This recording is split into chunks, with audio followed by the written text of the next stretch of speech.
Assalamualaikum warahmatullahi wabarakatuh. Kembali kita di Beranda Perempuan.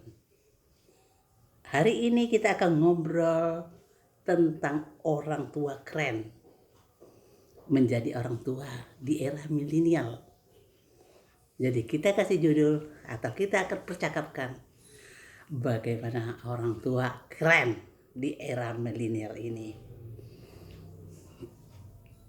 Kita tahu menjadi dokter ada sekolahnya.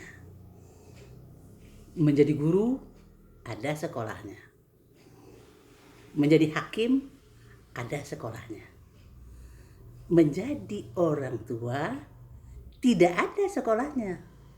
Tapi hampir semua orang menjadi orang tua.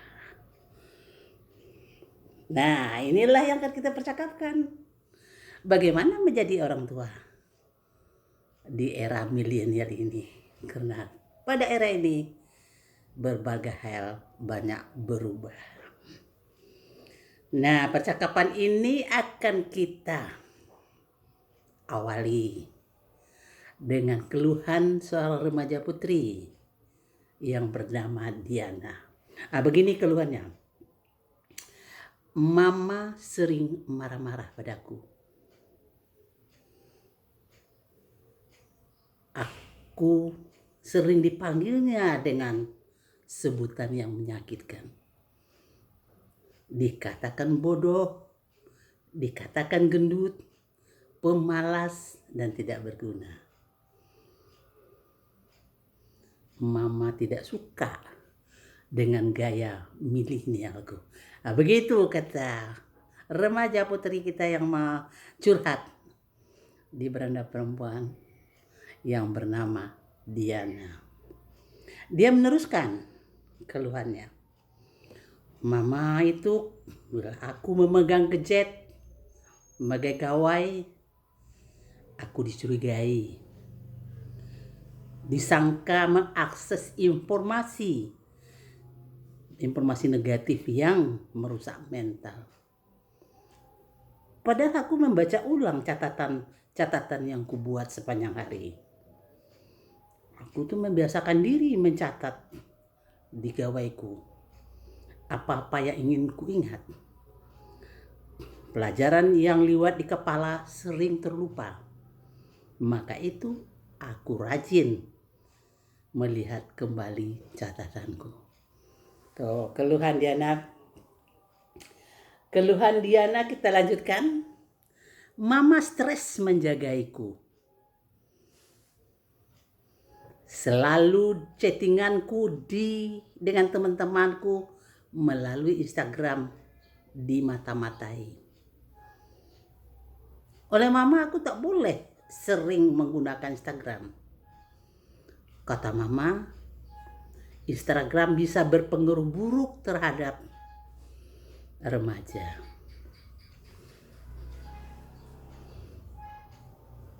Di Instagram ada pamer traveling, pamer baju-baju mahal, dan pacar-pacar ganteng. Akibatnya remaja tidak punya jati diri dan tidak punya keinginan mandiri.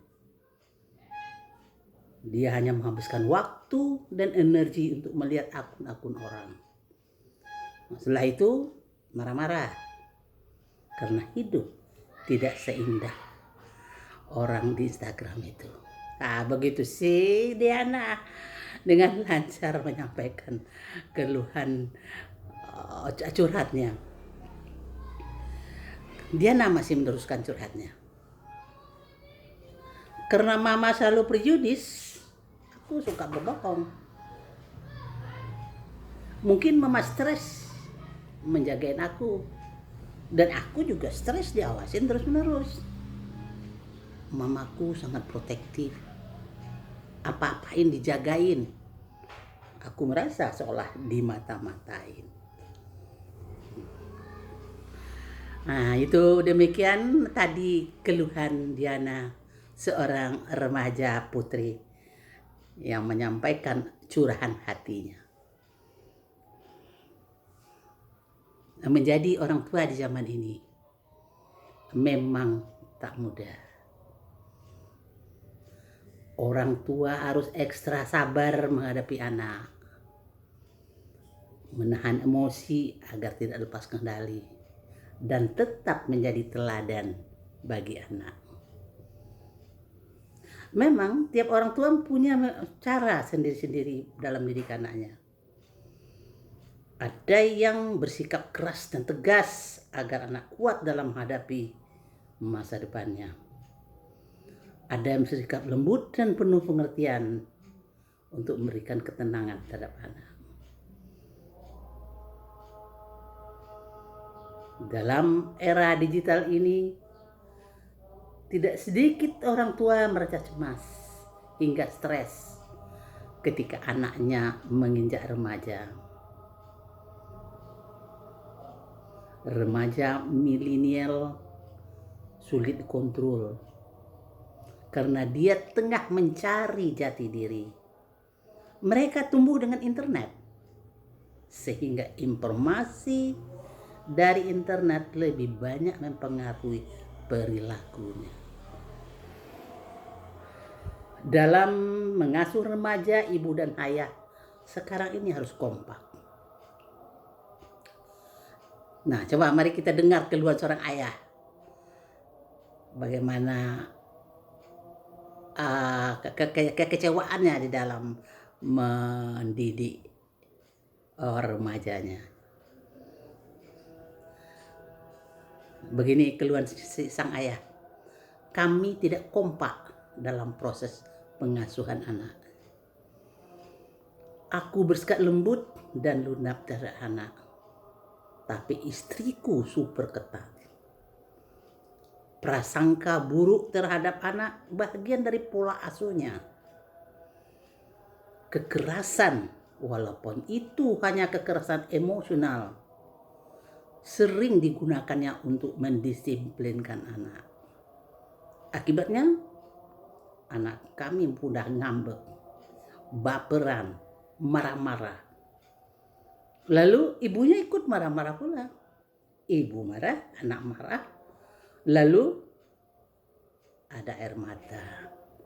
Kalau sudah demikian, aku hanya bisa mengelus dada, kata sang ayah.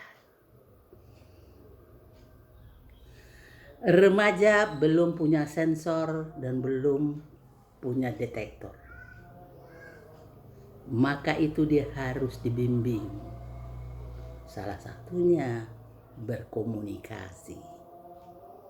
Kita harus membangun ikatan komunikasi yang kuat dengan remaja agar mereka bersifat terbuka. Banyak orang yang sulit mendidik remajanya. Tidak tahu langkah apa yang harus dilakukan agar remajanya mau terbuka. Orang tua keren di zaman ini mengintensifkan percakapan dengan anaknya. Mereka membicarakan hal-hal yang terjadi sehari-hari dari hati ke hati, sehingga terbangun hubungan yang akrab dan saling mempercayai. Orang tua keren akan memberi contoh pada anaknya, karena dia ingin anaknya berbicara tentang hari-hari mereka, maka dia pun akan menyampaikan atau membicarakan hari-hari yang dia lakukan, yang dia jalani.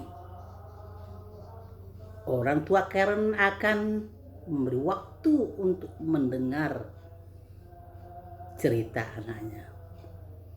Dia tidak menggurui anaknya.